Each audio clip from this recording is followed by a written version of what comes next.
Okay, today we are going over 11.3 geometric sequences. So from yesterday's lesson, we looked at arithmetic sequences. So just a quick recap here. If we have a common difference D, if it's already telling us that we have D, then that means that it's an arithmetic sequence. And an arithmetic sequence is when we're adding or subtracting the same number. So if we want to find the 12th term of the sequence and it's telling us the 11th term, then we know the next term after that is the 12th term, and the one before that is the 10th term, and so on. So if your 11th term is 18, then we're going to subtract 3. You can either look at it as the recursive formula and then just subtract 3 here, or you can say that the 12th term is equal to your previous term, which is a sub 11, plus your common difference D. So you have a sub 12 is equal to a sub 11 is 18. Your common difference is a negative 3. Therefore, a sub 12 is 15. Or here, subtracting 3, we get 15. For this one here, they're now telling us a sub 13. Okay, so the one after a sub 13 is a sub 14. The one before a sub 13 is a sub 12. So we want to find a sub 12. So we already know that what a sub 13 is.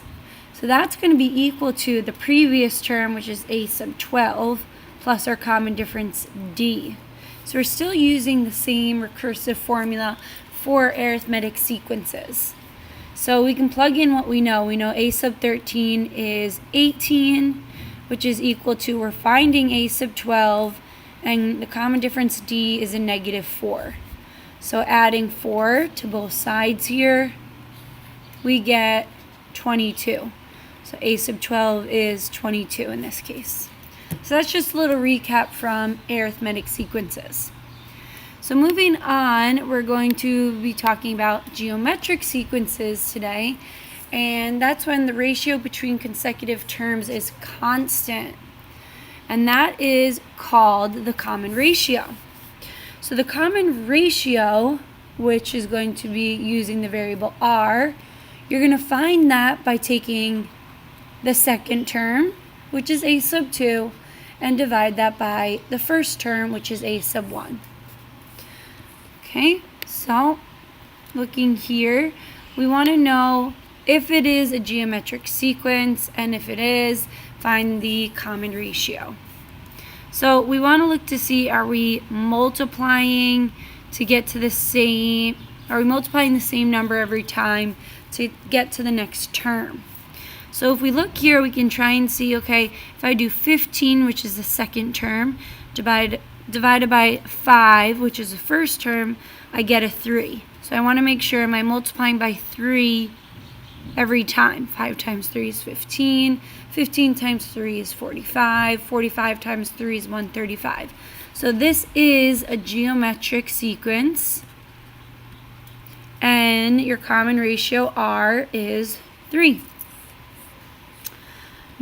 Part B here, if we look here, this is actually going to be an arithmetic sequence because each time you are adding 15.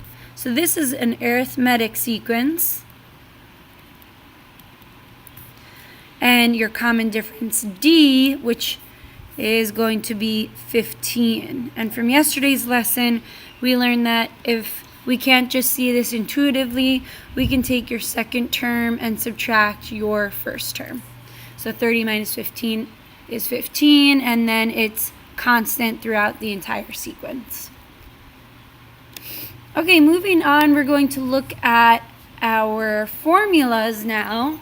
So we have the recursive formula and the explicit formula.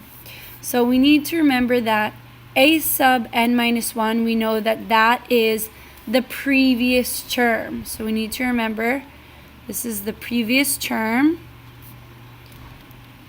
Okay, and then you'll take the previous term and you'll multiply it by r, which we just learned is the common ratio.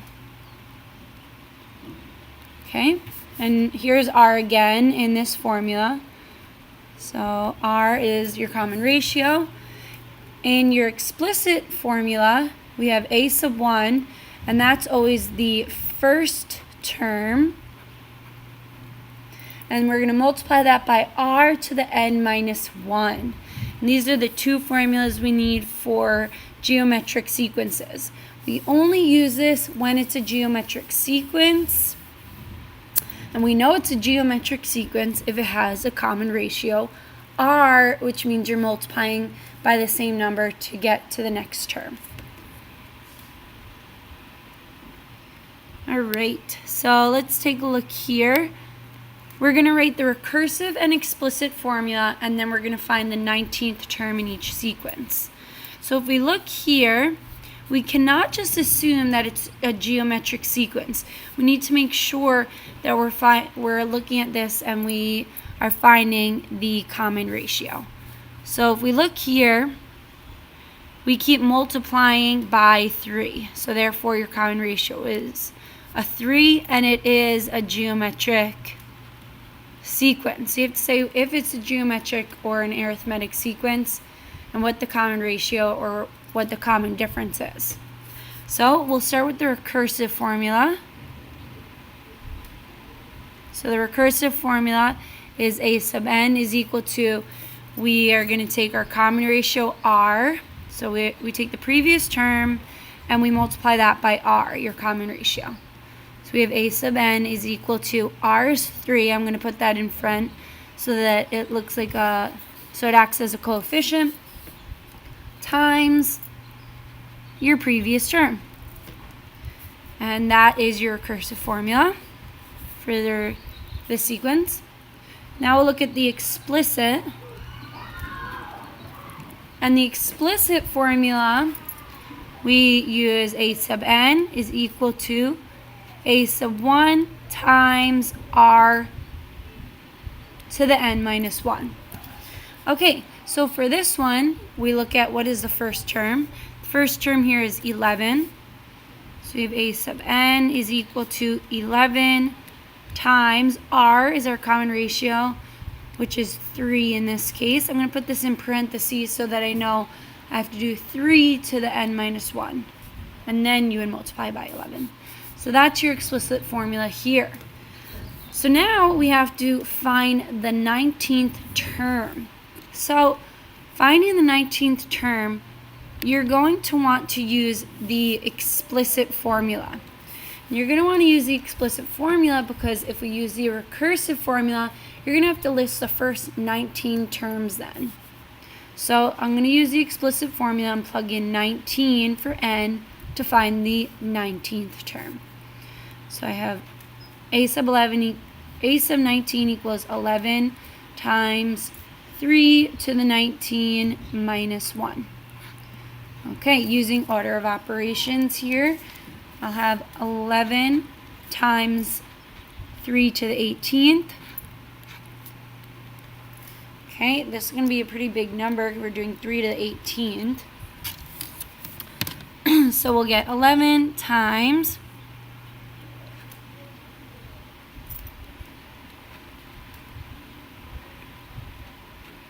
plugging this into my calculator.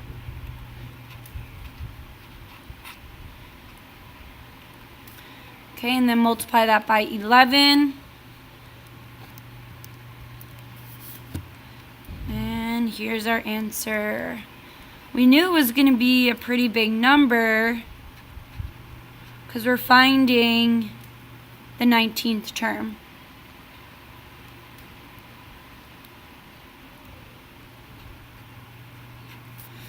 And this is our 19th term. Okay, for this one here, we have to look to see is it arithmetic or geometric.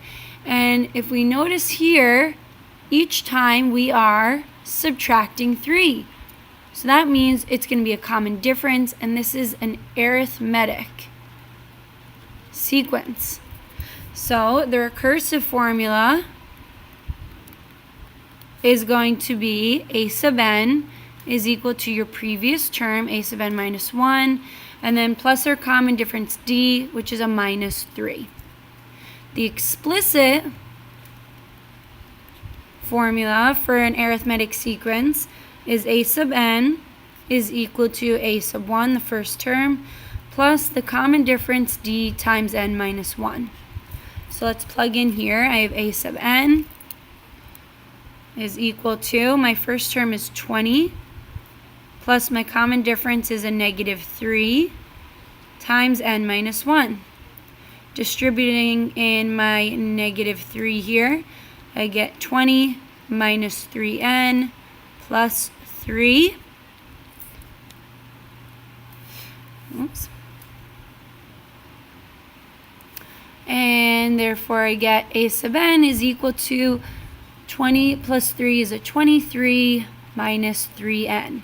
So this is the explicit formula. Now I have to actually find the 19th term here.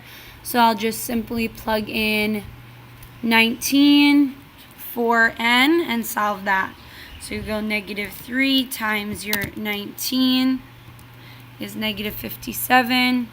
23 minus 57. And I could have plugged in 19 from the start if it did not ask for the explicit formula first. But since it asked for both, I needed to find the formula anyways. So my 19th term here, a sub 19, is a negative 34, which makes sense because if we keep subtracting 3, we're going to start getting into negative integers.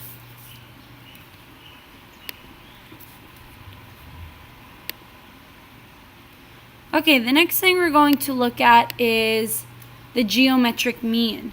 So if we remember from the previous lesson with arithmetic sequences, we went over the arithmetic mean.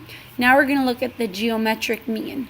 So to find the geometric mean, you're going to take the square root of the product of the two numbers, which means this is going to find the missing term. Okay, so you're going to find the missing term for a geometric sequence. So it has to actually tell you that it's a geometric sequence in order to do this. So to find this value here, I'm going to take the square root of 20 times 80, which is 2 times 8 is 16. Tack on those two zeros. And that's going to give me the square root of 1600 is 40. So that's going to be a value of 40. This one here, I'm going to change this to a fraction, 3/4. Doing the same thing here, I'm going to go 3 times 3/4. We can make both of them fractions. And then we know to multiply fractions, multiply the numerators. 3 times 3 is 9 over 4. That's equal to, this is a 4 here.